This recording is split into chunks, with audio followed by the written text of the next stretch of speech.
Everyone this side भूमिका ठक्कर और आज का वीडियो बहुत इम्पोर्टेंट वीडियो है एंड आई गेस सबको आईबीएस पेपर में बहुत ज़्यादा डाउट रहता है कि किस तरीके से आप आगे प्रोसीड करो एंड ऑल।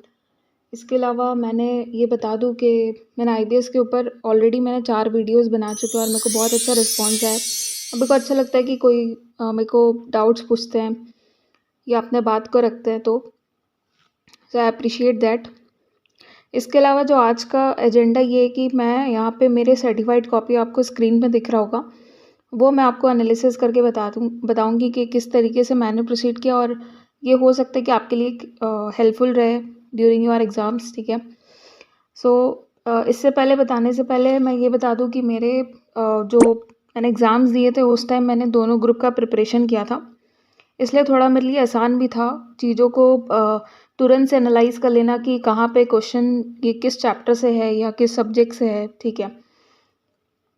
बट हो सकता है कि आप में से कई सारे स्टूडेंट्स ऐसे होंगे जो ग्रुप 1 का प्रिपरेशन किए होंगे सिर्फ, या ग्रुप 2 का प्रिपरेशन करते हुए जा रहे होंगे। तो इन दैट केस मैंने एक और वीडियो बनाई जिसमें मैंने ये बताया कि अगर आपका सिर्फ एक ही ग्रुप का प्रिपरेशन तो आप किस तरीके से प्रोसीड कीजिए। द मेन थिंग इज़ मैं बार बार बोलती हूँ कि आपका जो आपका इंडेक्स है वो बहुत अच्छे से प्रिपरेशन उसका मतलब इंडेक्स आपको बहुत अच्छे से प्रिपेयर्ड होना चाहिए एंड उस इंडेक्स को ही आप बहुत अच्छे से गो थ्रू कीजिए, 2 बार 3 बार 4 बार पढ़िए। ठीक है। इससे ज़्यादा आपका जो सामर्थ्य है वो उतने हिसाब से करना चाहिए। जिस सब्जेक्ट्स में एकदम भी नहीं पता है, क्योंकि आप जैसे अगर एक ही ग्रुप का पढ़ रहे हैं तो दूसरे ग्रुप का आपको कुछ भी नहीं पता है, तो इन दैट केस आपको इंडेक्स ही बचा सकता है उस केसेस में।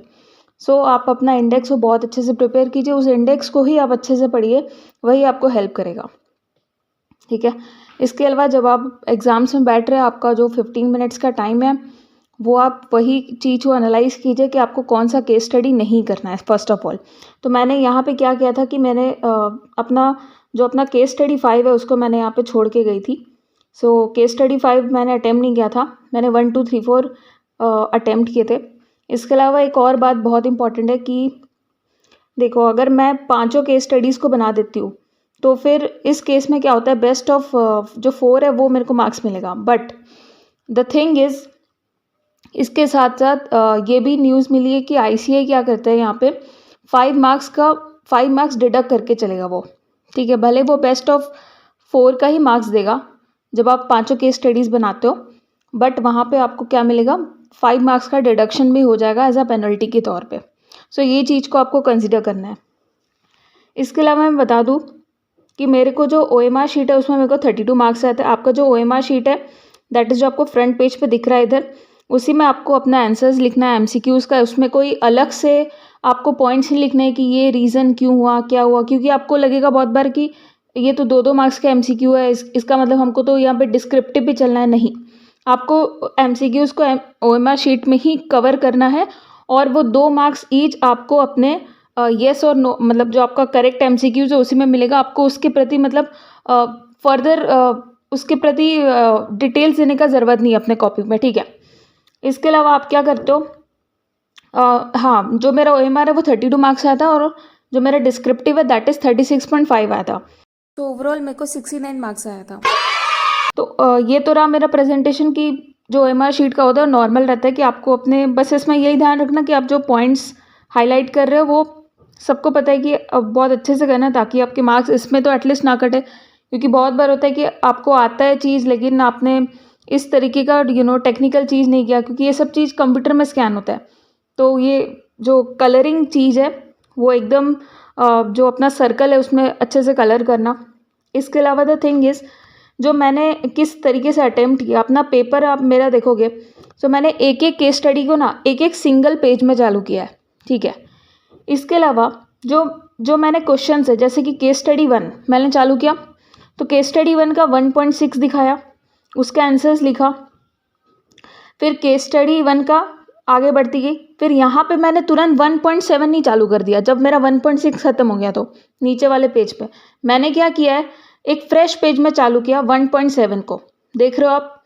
फिर वैसे ही 1.8 को भी मैंने एक फ्रेश पेज में चालू किया, हालांकि 1.7 के बाद जगह था लेकिन फिर भी मैंने एक फ्रेश पेज से चालू किया।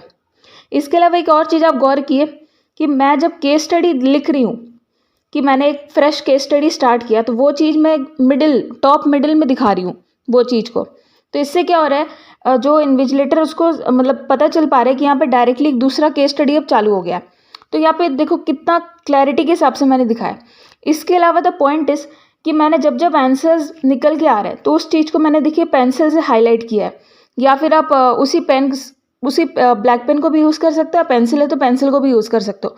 इसके अलावा तो अपने को हाईलाइट करने के लिए कोई चीज़ अलाउड है नहीं।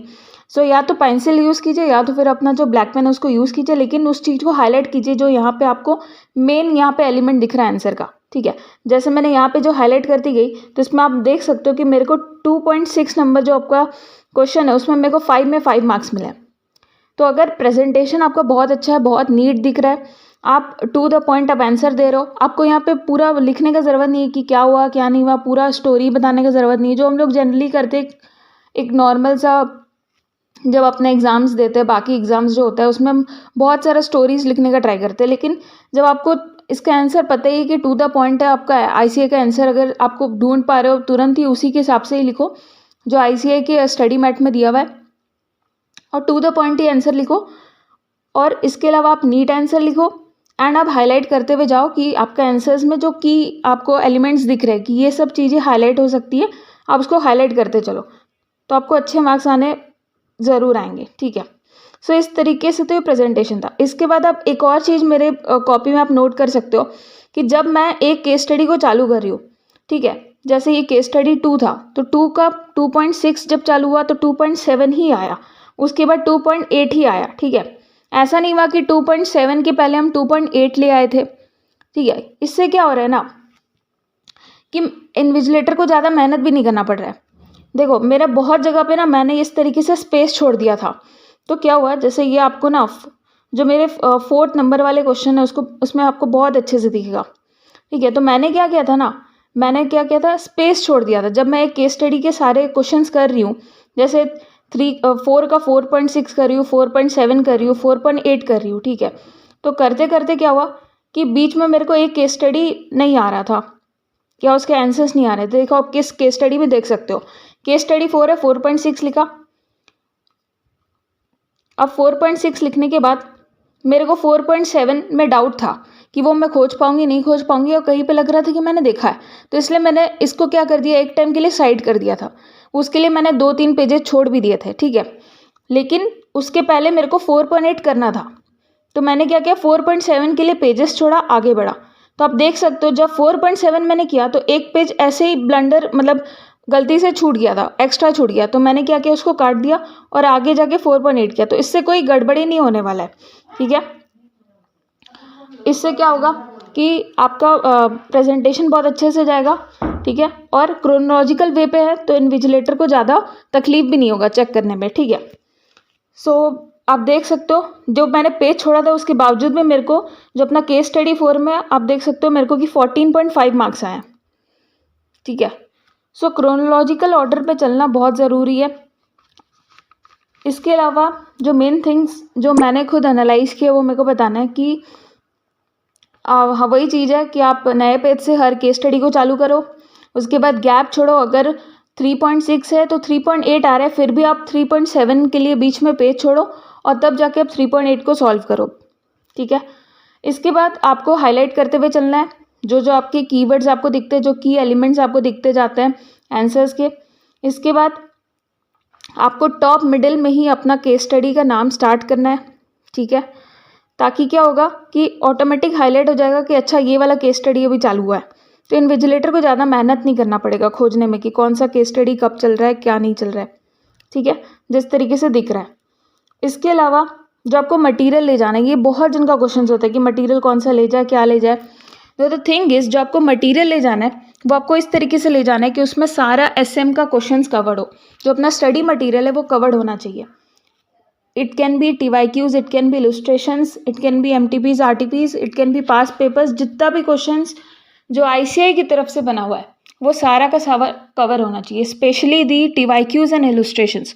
क्योंकि जो अपना अटेम्प्ट था May 24 का, इसमें यही देखा गया कि बहुत सारे ऐसे क्वेश्चंस थे जो FR में थे या फिर कॉस्ट में थे या किसी और पे थे, और वो चीज़ आपका कॉपी पेस्ट होता गया है TYQ या इलस्ट्रेशन से। ठीक है, सो और ऐसा भी नहीं है कि आपका पूरा एडजस्टमेंट चेंज होके आया था। हाँ, फिगर्स जरूर चेंज होके आए थे, जैसे कि 1 2 3 4 लिखा हुआ है अगर फिगर, तो वहाँ पे हो गया था 1 4 5। तो आप उस तरीके से तो आप उस चीज़ को सॉल्व कर लोगे। लेकिन क्या होगा, हाँ, तो आपको जो मटेरियल है वो ऐसा ही ले जाना है जिसमें ये सारा चीज़ कवर हो, आपके टीवाईक्यूज और आपके illustrations. Of course at the same time अगर आप फैकल्टी की किसी बुक के साथ कंफर्टेबल हो या अपने कंसेप्ट नोट्स के साथ कंफर्टेबल हो, तो आपको मैं बार बार बोलती हूँ कि जिसमें कंफर्टेबिलिटी होती है वही ले जानी चाहिए एट द सेम टाइम। क्योंकि क्या होगा, अगर वहाँ पे आप बहुत सारा मटेरियल ले जाओगे, आप अपना जो स्टडी मैट है वो मटेरियल भी ले गए, अपने फैकल्टी की बुक भी ले गए, अपना कंसेप्ट नोट भी उठा के ले गए, तो वहाँ जाकर ना आप कन्फ्यूजन में हो जाओगे।